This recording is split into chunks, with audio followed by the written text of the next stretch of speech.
Welcome to Celebrating the Freedom to Read, Book Banning, Censorship, and Democracy.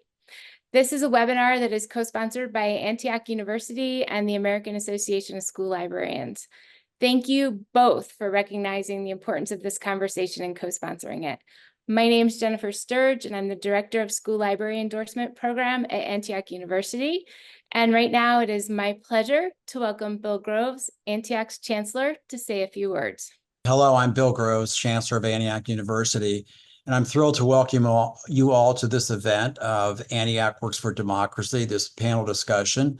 Jen's just given you the title. It's in association with the American Association of School Librarians, entitled Banning Books Threatens Democracy.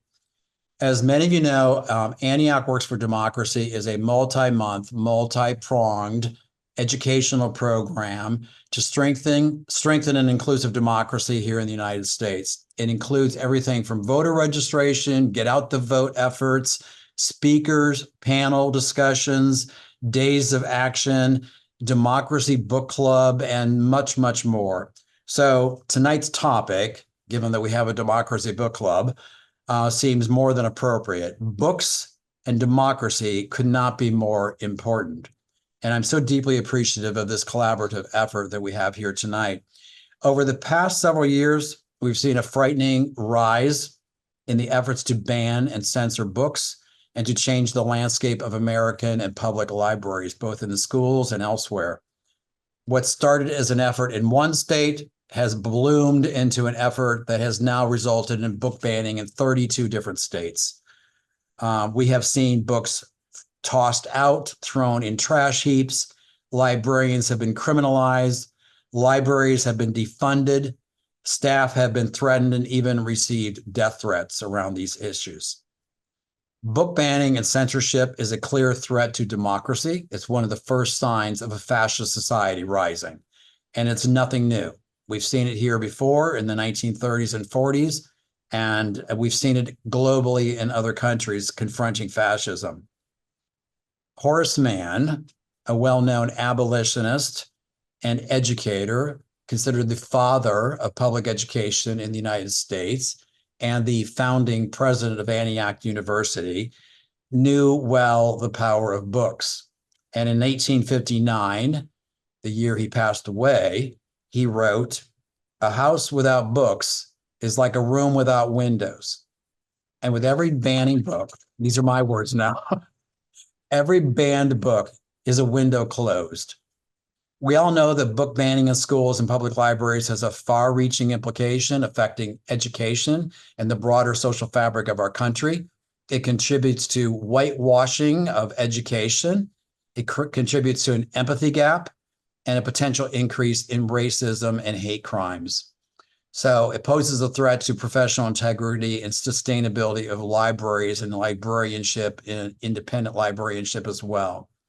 So with that introduction, I'd like to introduce or turn the floor back over to Jen Sturge, a core faculty member of Antioch University. And I'll let her do the introductions of our great panel here. So thank you, panelists, and thank you, audience. Thank you so much, Chancellor Groves. I want to quickly introduce our amazing panelists and moderator. Miranda Doyle, wave Miranda, is a school librarian and spent 9 years as a member of the Oregon Library Association's Intellectual Freedom Committee. She's assisted dozens of school and public librarians fight book banning attempts.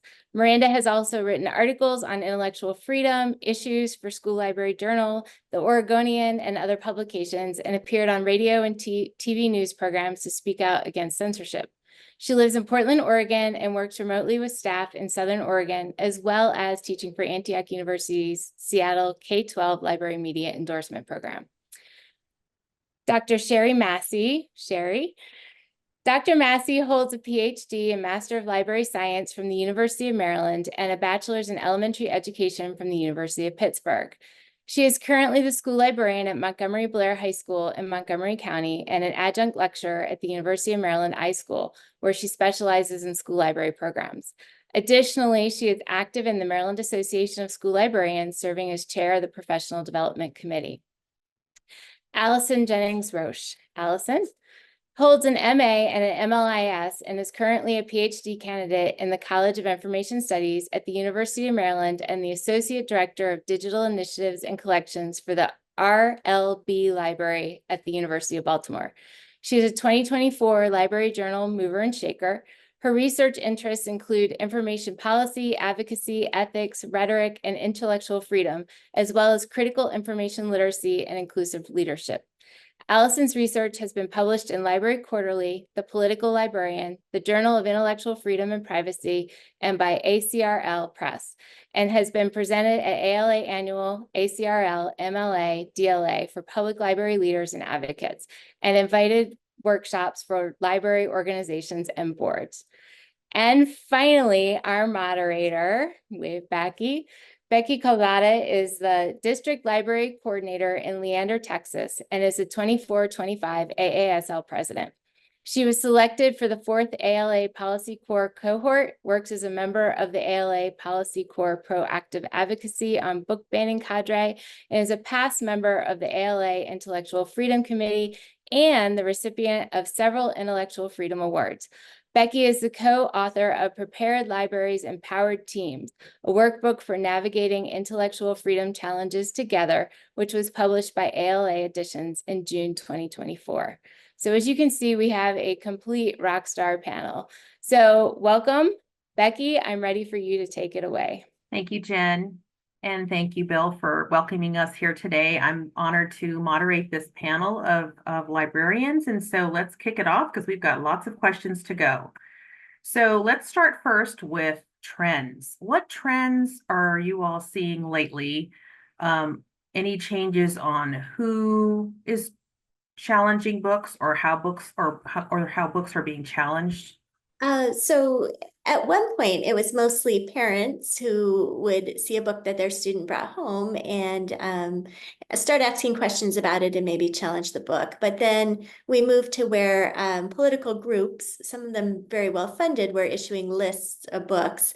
And then that was leading to challenges. And now, at least in Oregon, and I'm curious to see what's happening elsewhere, it feels like there's a lot of challenges coming from school boards. They're being elected, coming in and starting to question what's in the library, and even wanting school librarians to run selection by them, to give them lists of what they're reading, what they're buying, and all of that. So that is fairly new to me, to see the school board members so involved and sometimes wanting books pulled off shelves without going through their own process that they've adopted. I would agree. We're seeing some of that in Texas. And I don't know about the policies on other school boards, but I think also it makes me wonder. I know in Texas, it's an overreach in terms of what their authority is. And but yes, that they're running on an issue that's centered around books and really focused on that. Anybody else have anything to share about what they're seeing on the landscape? Yeah, so in general, if we're looking at a very meta level within the United States, what we're seeing is a very well-coordinated, intentional campaign by larger groups, both driving against social progress, as well as neoliberal groups that are looking to defund the libraries and using censorship as a wedge issue. So librarians are seeing it in their communities, but it's also really very much coming from this coordinated attack that's feeding this information to various groups of people and letting them, take these talking points. There's readily built toolkits available for people that want to engage in censorship in our communities.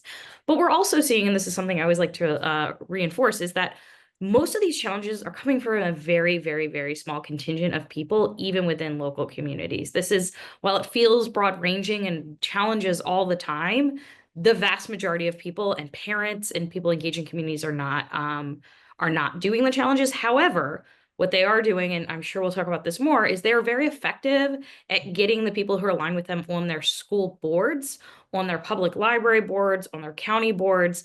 They are playing the political game exceptionally well, which is why they're able to assert so much control despite being a minority opinion within the United States. Thank you, Allison.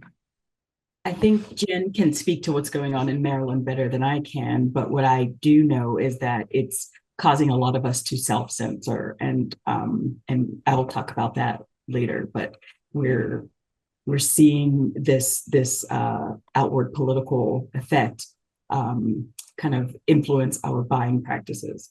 Yeah, and I think it's when you speak of the chilling effect, It speaks to every, a lot of this is publicly visible on social media. And when it just has an effect on, oh, that could be me, so I need to be mindful, because nobody really wants to be in the fire, so to speak.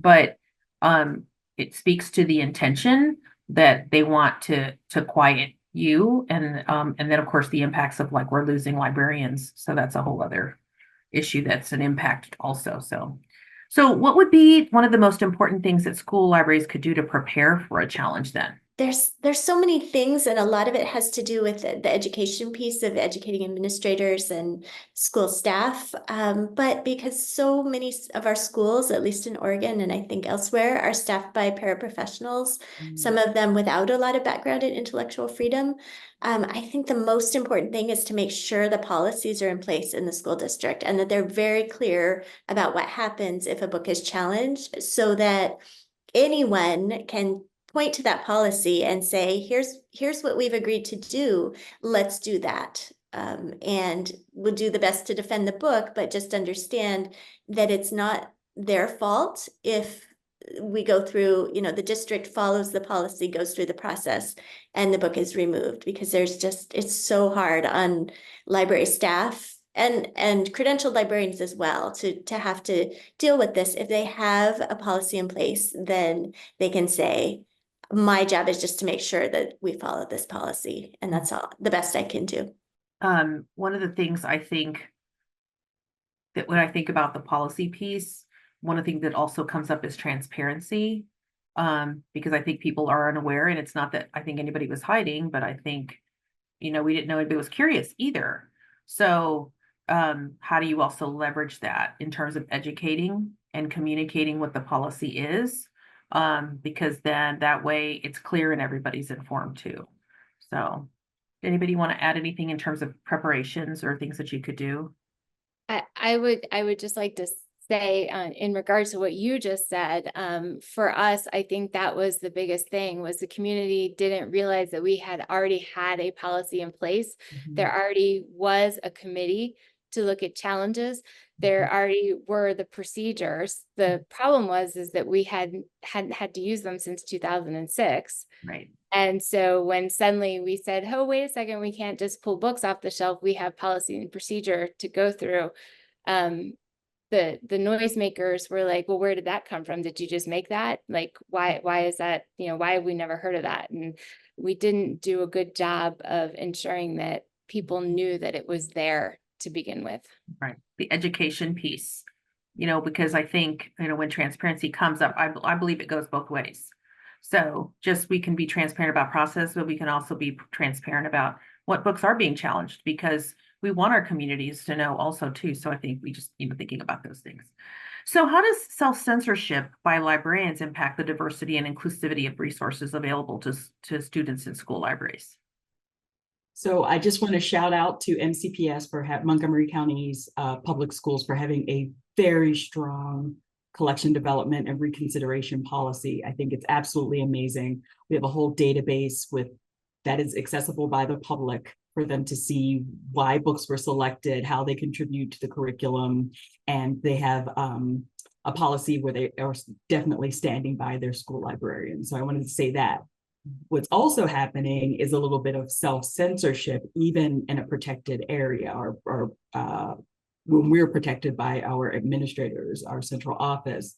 So soft censorship is basically when you put a sticker on something and, label it, give it a warning. You have permission slips for kids to check out books, or you have the book behind the checkout desk, and it gets harder and harder to get to it.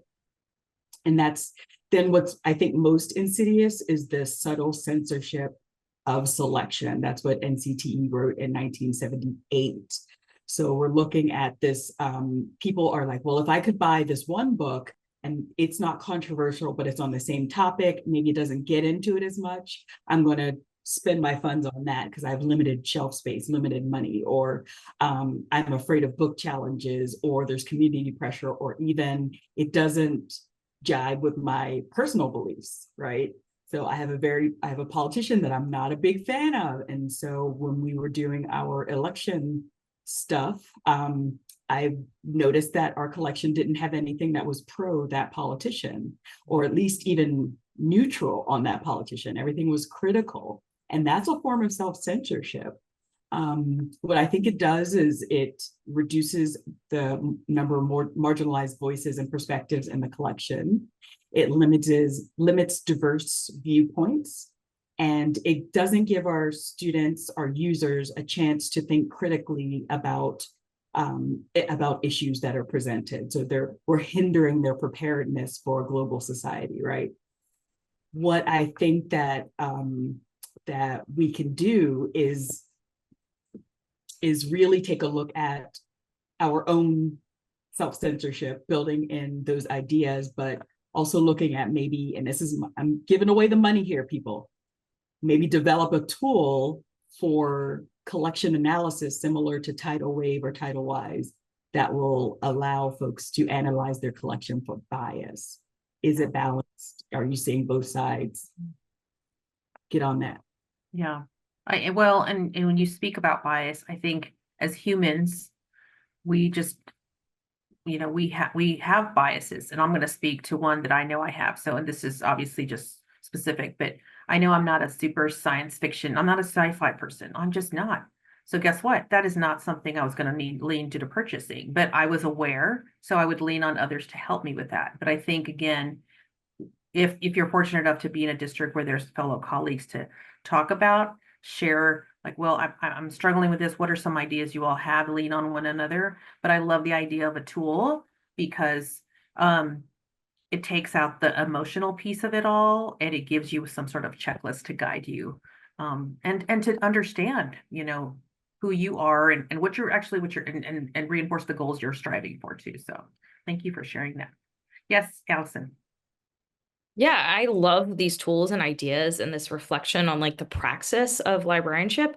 I always want to bring it back to, though, we as librarians always look kind of for what we're doing wrong, what could be better in terms of community engagement. And this isn't us, actually, right? This is an exceptionally well-coordinated fascist right-wing campaign that's seeking to control our libraries. So even if we had perfect collection development policies, perfect, ability to balance the needs of our communities, these attacks would still be happening because this is not coming from inside the profession, nor is it a response to anything any school library is doing, any district is doing, or any set of public libraries are doing. So I always just want to bring it back, like, sure, we should protect what we're doing, but this is coming from outside.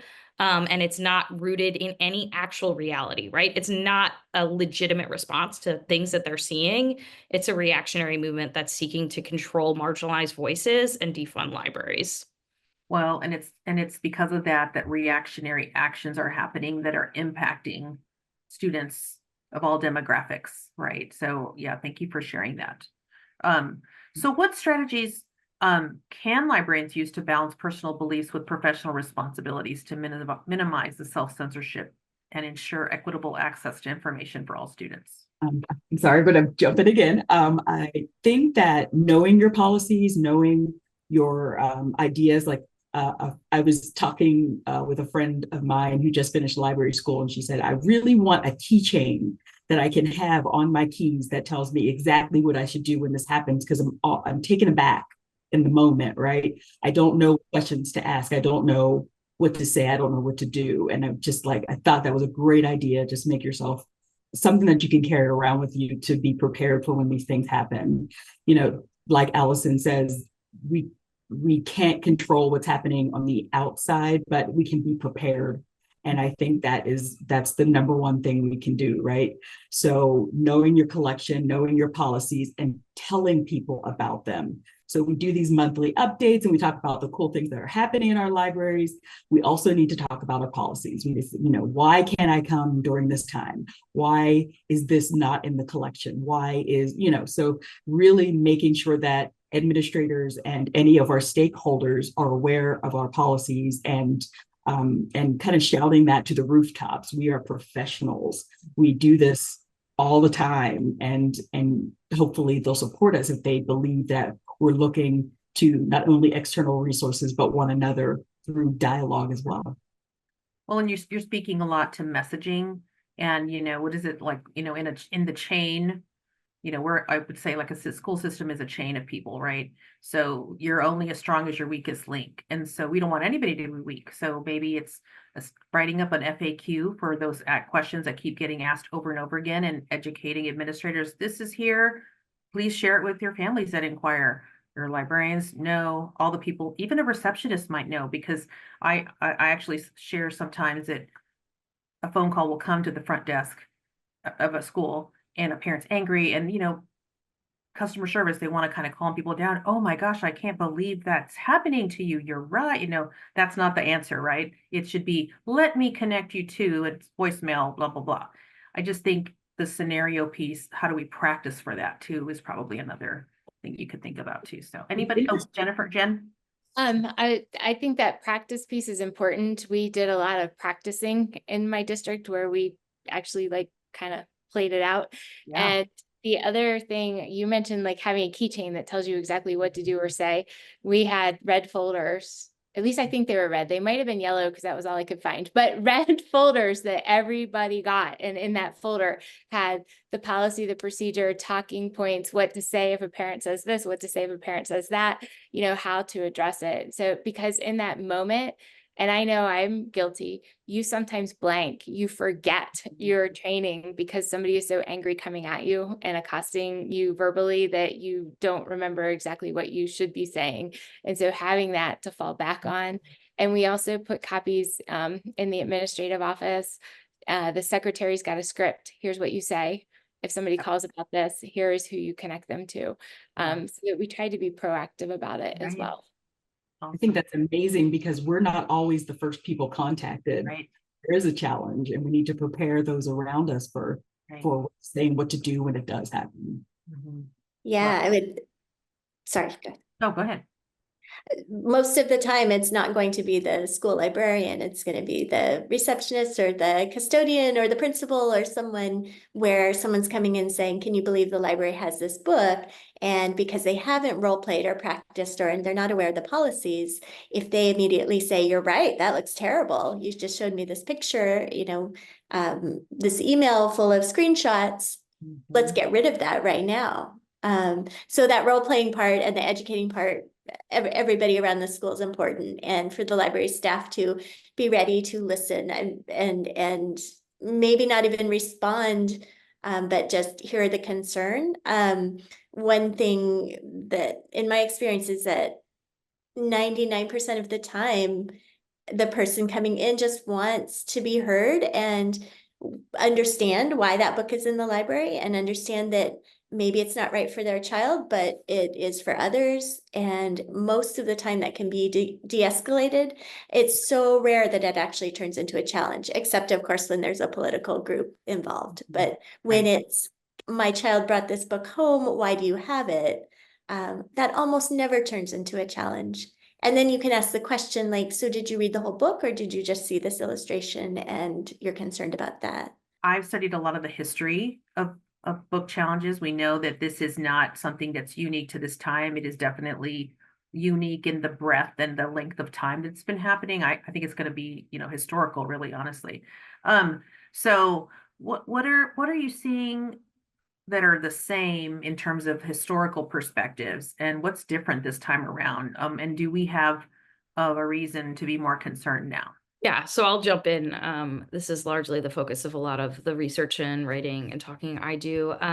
So to be clear, censorship is actually, the oldest form of information policy, right?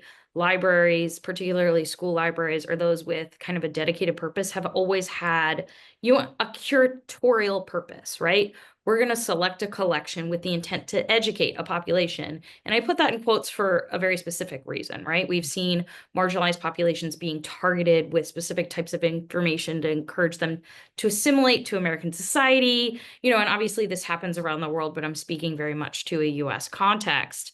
And in the past 100+ years, we've seen waves of censorship, right? And censorship is actually usually a response to progressive social change. So we've seen times where women are getting more power and suddenly there's extreme censorship, right? The Red Scare, a lot of the censorship around communism obviously was tied to the Cold War, but a lot of that was wrapped up in the civil rights movement as well. There was this fear that this other was gaining power in the United States, and therefore we must restrict access to the information. We can even look at things like the Satanic Panic of the late 80s and early 90s as a response to women joining the workplace, right? Women got more power, authority, control. So how do we encourage them to go back in the home? Well, we're going to create this fear that their children are in danger if they're not monitoring them at all times.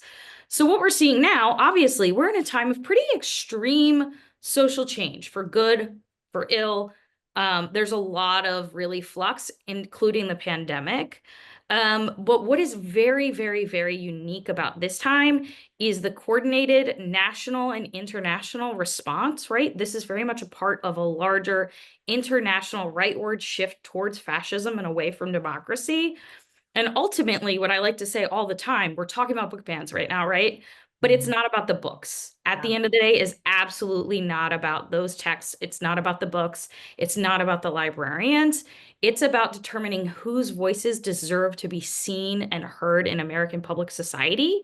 And many, many people have learned, hey, I can't say X horrible thing, but what I can say is this person's perspective is not valuable, right? We've already seen waves of this in terms of things like it was critical race theory, then it was queer theory, then it was about trans stories, right? They're finding a new thing to attack and using that as a fulcrum. And there's this well-coordinated, extremely well-funded campaign coming to undermine that. But it's also related to this underfunding of public education and public goods writ large. So we have this cooperative between those that really want social regression, right? Their primary concern is control of voices and perspectives. And then we have people who are really interested in completely eliminating all public goods. And they're working together to use books, right? Book bans as that easy lever, because what we're seeing them do time and again, oh, you don't agree with our censorship policy, we cut your funding, you're out. They are very, very happy when librarians are leaving the profession, when they can't staff libraries, because that means you cut funding, right? That means that that public institution no longer exists. And speaking to this crowd in particular, we saw this privatization push. It happened much earlier in schools, right? With the, the Reagan era, the charter school movement, the push towards funding for private schools. We've already seen that. Teachers, were varying degrees of success in pushing back against that. And libraries writ large, whether that was school libraries or public libraries, are very much the next target in this kind of larger neoliberal movement. And the idea of using books is just the latest tool in this global battle for control over the public sphere. And I also forgot the one part that's that's really concerning here. And I always want to point to this now. I do think we should be more concerned because every other time in history, we've seen book bans, we've seen challenges. I mean, things are, obviously history is not friendly to many people, but this is actually the first time that it's been criminalized for librarians and library workers to do their jobs. This is the first time we have ever been under threat of going to jail for providing access to materials. So that is distinct. We can talk about this in this larger context, but right now is the first time we're seeing state legislatures pass laws to criminalize the very basic tenets of our profession. And some of them do believe it, right? They are convinced by the arguments of Moms for Liberty. Others are very much intending to force people out of the profession, underfund the libraries, and shut them down and put something else in their place, right? And these forces are all working together to create a uniquely, historically scary moment for libraries. Yeah, I tell people, and that's where, I think the self-care is so critical because this is, you have to prepare, you have to work like this is a marathon and not a sprint because it takes an emotional toll. It takes just a mental toll, a physical toll, even too, because it just you're like on edge all the time, and you watch somebody else kind of enduring something that's so harsh and unfair, and so what do? We retract.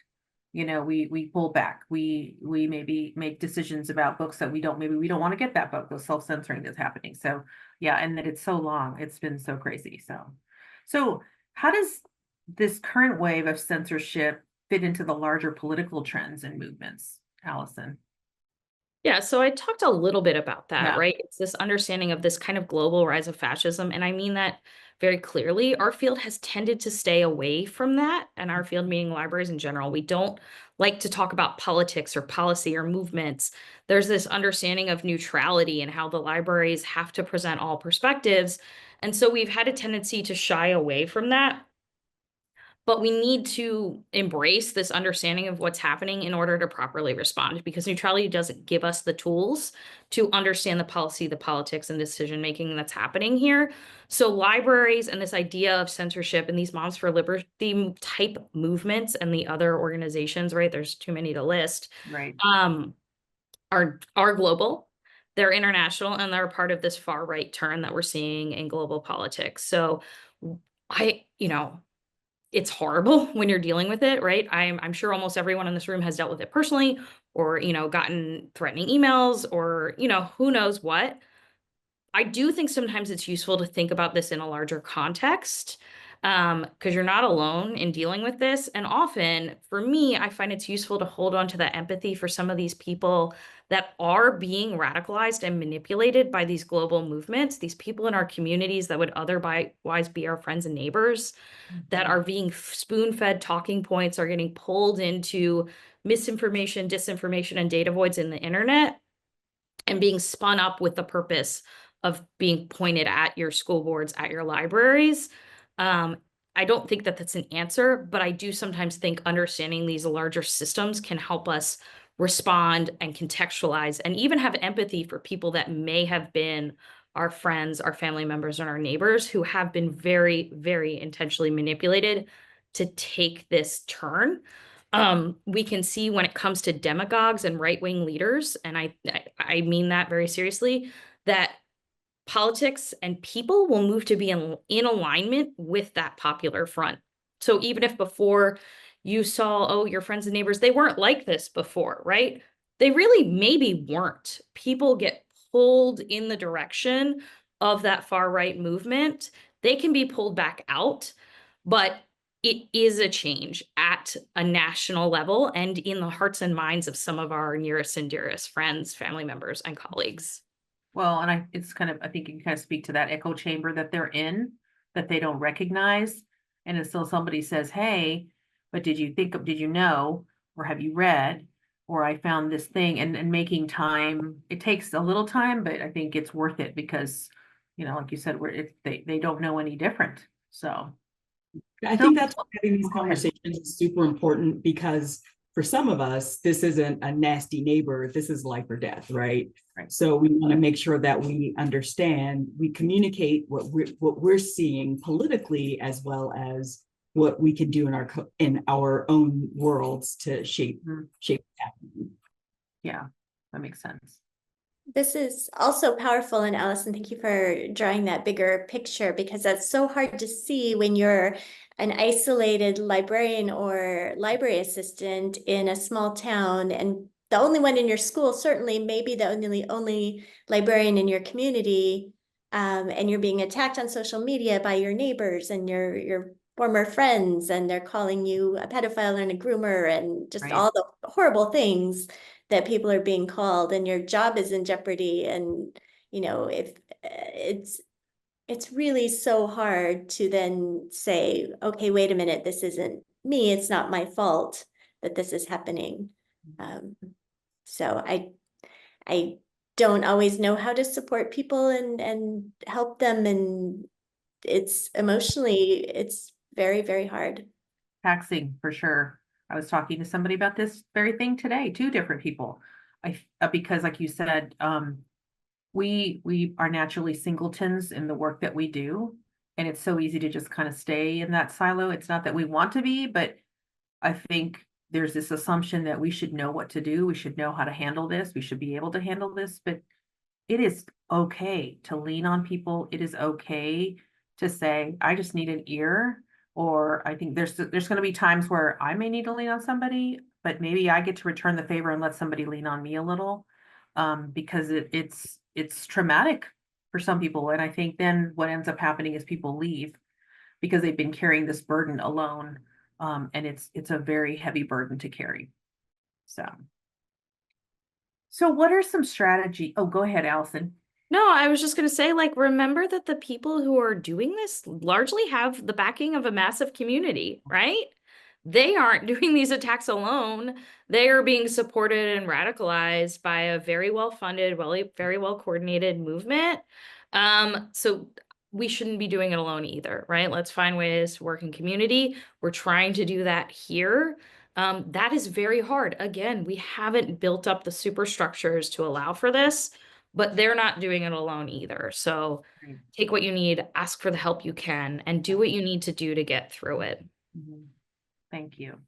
So Um, what can we, oh, go ahead, Jan. No, you're fine. I was just gonna add, like, because we're talking about, political movements and what's happening, but I do think that there is some pushback coming politically. Yeah. And like one example of that would be Maryland passing the Freedom to Read legislation, where it is, you can't criminalize librarians, and school librarians were brought to the table to help write that legislation. And I feel like that was huge. And it was great that the state realized, that we were also on the line here.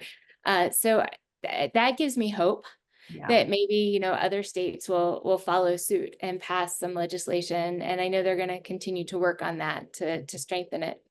And I'm glad that you mentioned that, because there's research that says that a majority of people are against, on both sides of the political spectrum, that don't agree with censorship and book banning. And so I also think too, how can we leverage that to inform communities, to inform stakeholders that have questions, which is kind of leading us into this question about how can we organize parents? And I know this is just parents, but how can we just organize anyone that's interested in pushing back around the removal of books? I think it's really important, and I'm probably speaking to the choir here, preaching to the choir, but we need to get involved in our professional organizations like MASL, Maryland Association of School Librarians, was tremendously important in creating the Maryland legislation. But if folks are like, I don't want to spend the money, I don't want to do this, I don't want to do that, it's hard to build up that groundswell of support when you're not a part of your professional organization. You're not participating politically. You're not, supporting folks who are running who support libraries and things like that. So it's really important that you are participating locally and nationally in these professional organizations.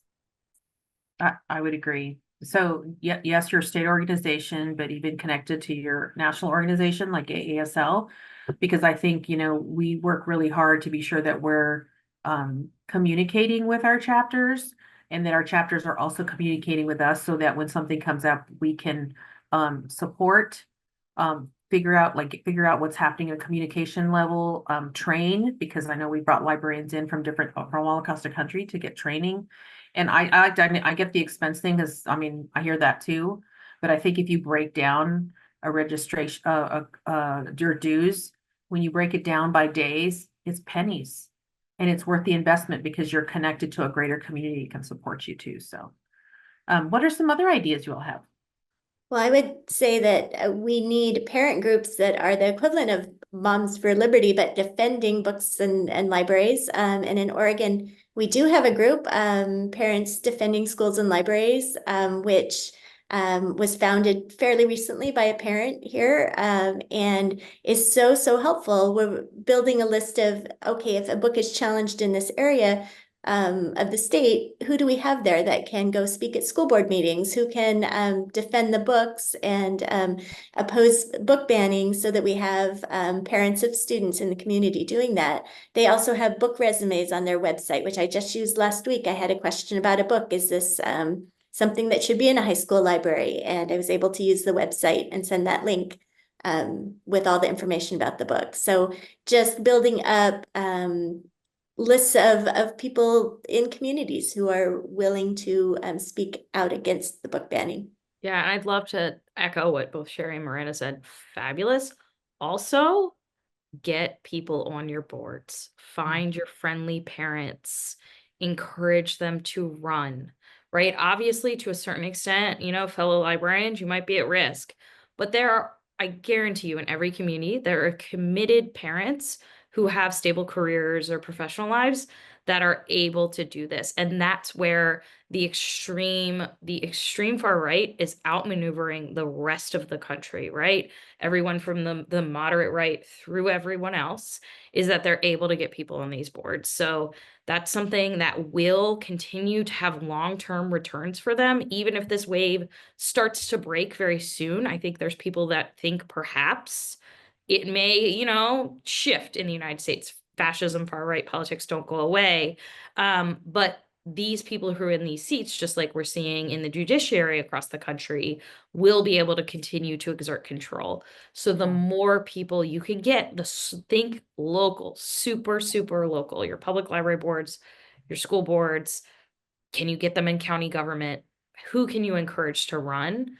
And I think that can probably is most likely to be the most effective at a macro level for protecting libraries, library workers, and schools. Yeah, I would agree. I think people don't tend to vote. They don't participate in small local elections. They don't know the candidates. They don't know. So how can, even as communities, inform? I know in our school district and a lot of school districts in Texas, we don't tell people who to vote for. We just say, please vote in your school board election. And so we provide resources and information to League of Women Voters so that people can make informed decisions. And I think that's the thing, is helping with that. I also wanted to add too, that I think one of the things that is a good consideration, who are the allies that you can join arms with? So, in Texas, it's our Texas ACLU. We have our seat Students Engage in Activism in Texas. And so it's a student group that goes around and they activate students, because we've had students say, wait a minute, you're doing these things, you're removing these books, but you're not even asking us about them. And we're the ones being impacted. So who are the people that you can lock arms with and work together with? Because I know they can speak out on your behalf. And then when they need something, the reverse can happen too. So. Okay, so let's talk a little bit. We've got 15 minutes left, and it's been just an intense topic and just real deep. What gives you all hope in what's happening? I know it's hard because we've been talking about a lot of intense things, but what are the things that give you hope in the work that you're doing? You mentioned the students, and when I see them speak up for books, when I see their interest in that banned books display, what does that mean? Why would someone, I liked that book, why would someone try to censor that? Or they're speaking at school board meetings when books are challenged. That gives me hope. I love it. I was in a high school library the other day, and they were doing their second round of book tastings. They've moved from having whole class novels to teaching the standards so students can choose whatever book speaks to them. And as I was watching them go around and test out the books and seeing that they were having these choices, and they were so excited about which book that they picked, that just really, it just spoke to me, and it made my heart happy. And I realized that we're doing good things, really good things for kids. Yeah, important work. Yeah, I actually, because I feel like my role here on the panel is macro anyway. I'm very heartened by national trends and polling, right? We are seeing the youth, the teens, the 20-somethings largely are activated, they're engaged, they have the largest voter registration we've basically ever seen in this age group.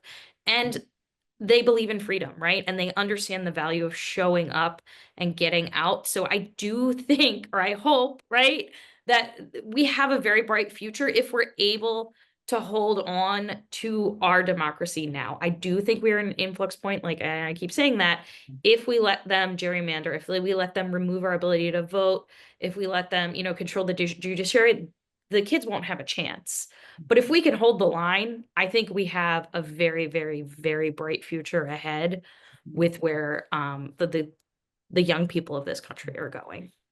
I want to add one of the things that gives me hope, and I know we have to have an action for this to happen, but I appreciate the lawsuits that are being filed on behalf of intellectual freedom and access. I know we had one in Texas. The only part of 900 that passed was the collection development standards being implemented, which is not a bad thing because I think we needed to all be on the same page, but having standards for our schools.